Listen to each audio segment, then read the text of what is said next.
I'm Myram Tunnicliff of the Emmetsburg First United Methodist Church, and I'll be reading Luke 19 and Luke 20.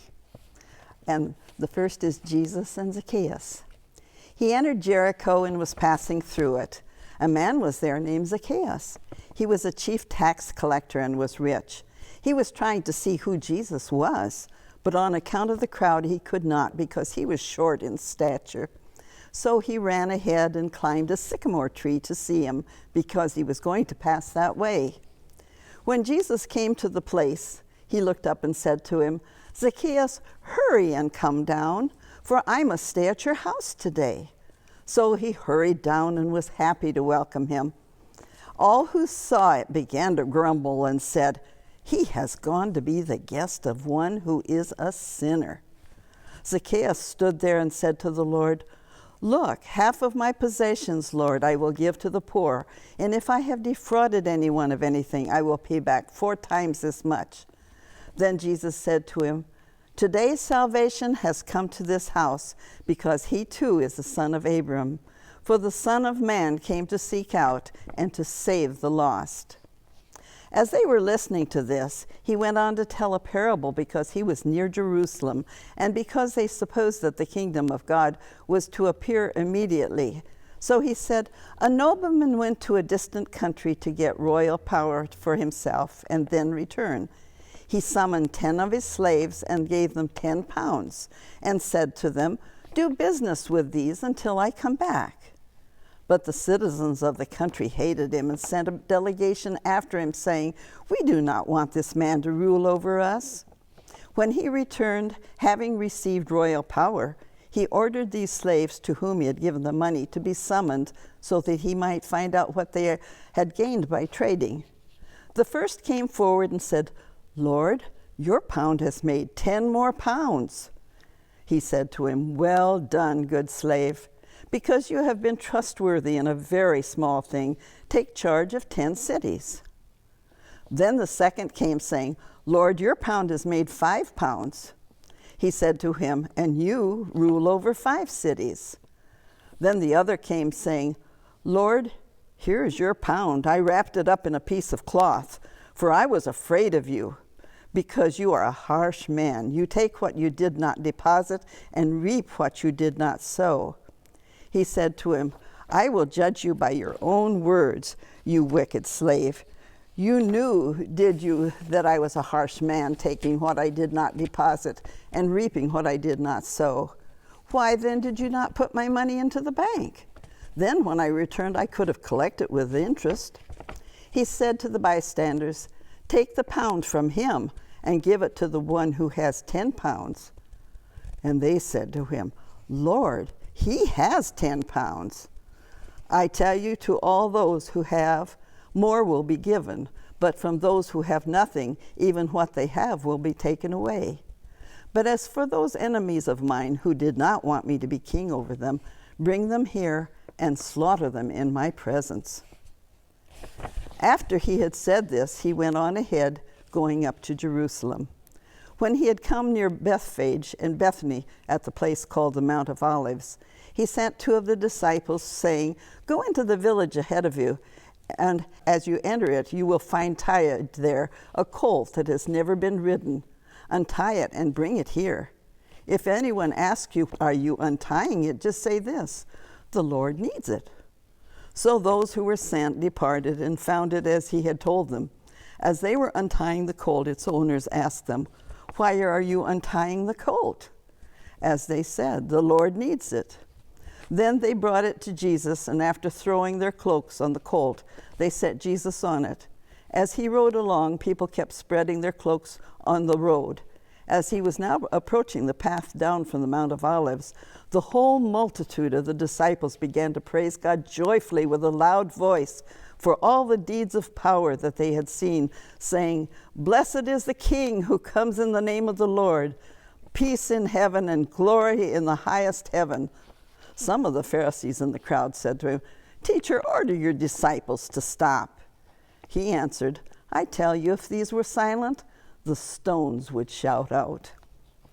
As he came near and saw the city, he wept over it, saying, If you, even you, had only recognized on this day the things that make for peace, but now they are hidden from your eyes. Indeed, the days will come upon you when your enemies will set up ramparts around you and surround you and hem you in on every side. They will crush you to the ground, you and your children within you, and they will not leave within you one stone upon another, because you did not recognize the time of your visitation from God. Then he entered the temple and began to drive out those who were settling things there. And he said, "It is written, 'My house shall be a house of prayer,' but you have made it a den of robbers." Every day he was teaching in the temple. The chief priests, the scribes, and the leaders of the people kept looking for a way to kill him. But they did not find anything they could do, for all the people were spellbound by what they heard. Luke 20.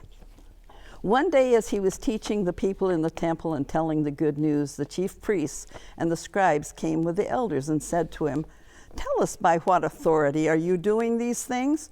Who is it who gave you this authority?" He answered them, "I will also ask you a question, and you tell me, did the baptism of John come from heaven, or was it of human origin?" They discussed it with one another, saying, "If we say from heaven, he will say, 'Why did you not believe him?'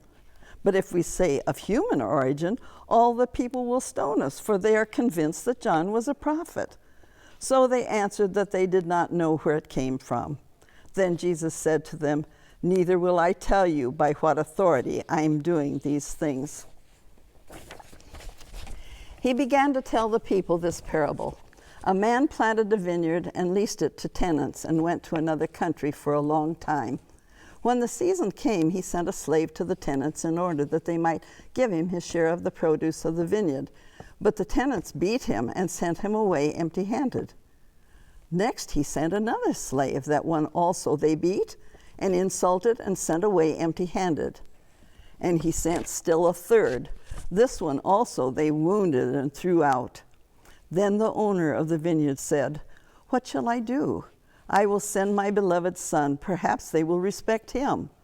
But when the tenants saw him, they discussed it among themselves and said, "This is the heir. Let us kill him so that the inheritance may be ours." So they threw him out of the vineyard and killed him. What then will the owner of the vineyard do to them? He will come and destroy those tenants and give the vineyard to others. When they heard this, they said, "Heaven forbid." But he looked at them and said, "What then does this text mean? The stone that the builders rejected has become the cornerstone. Everyone who falls on that stone will be broken to pieces, and it will crush anyone on whom it falls." When the scribes and chief priests realized that he had told this parable against them, they wanted to lay hands on him at that very hour, but they feared the people. So they watched him and sent spies who pretended to be honest in order to trap him by what he said, so as to hand him over to the jurisdiction and authority of the governor. So they asked him, "Teacher, we know that you're right in what you say and teach, and you show deference to no one, but teach the way of God in accordance with truth. Is it lawful for us to pay taxes to the emperor or not?" But he perceived their craftiness and said to them, "Show me a denarius, whose head and whose title does it bear?" They said, "The emperor's." He said to them, "Then give to the emperor the things that are the emperor's, and to God the things that are God's." And they were not able, in the presence of the people, to trap him by what he said. And being amazed by his answers, they became silent. Some Sadducees, those who say there is no resurrection, came to him and asked him a question.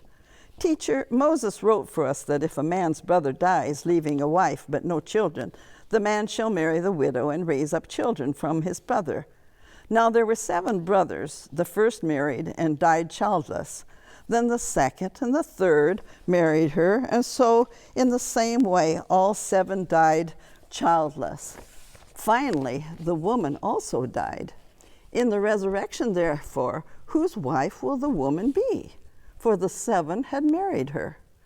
Jesus said to them, Those who belong to this age marry and are given in marriage, but those who are considered worthy of a place in that age and in the resurrection from the dead neither marry nor are given in marriage. Indeed, they cannot die anymore, because they are like angels and are children of God, being children of the resurrection. And the fact that the dead are raised, Moses himself showed in the story about the bush, where he speaks of the Lord as the God of Abram, the God of Isaac, and the God of Jacob. Now he is God, not of the dead, but of the living, for to him all of them are alive. Then some of the scribes answered, Teacher, you have spoken well, for they no longer dared to ask him another question. Then he said to them, How can they say that the Messiah is David's son? For David himself says in the book of Psalms, The Lord said to my Lord, Sit at my right hand until I make your enemies your footstool. David thus calls him Lord, so how can he be his son? In the hearing of all the people, he said to the disciples, Beware of the scribes who like to walk around in long robes and love to be greeted with respect in the marketplaces, and to have the best seats in the synagogues and places of honor at banquets. They devour widows' houses and, for the sake of appearance, say long prayers. They will receive the greater condemnation.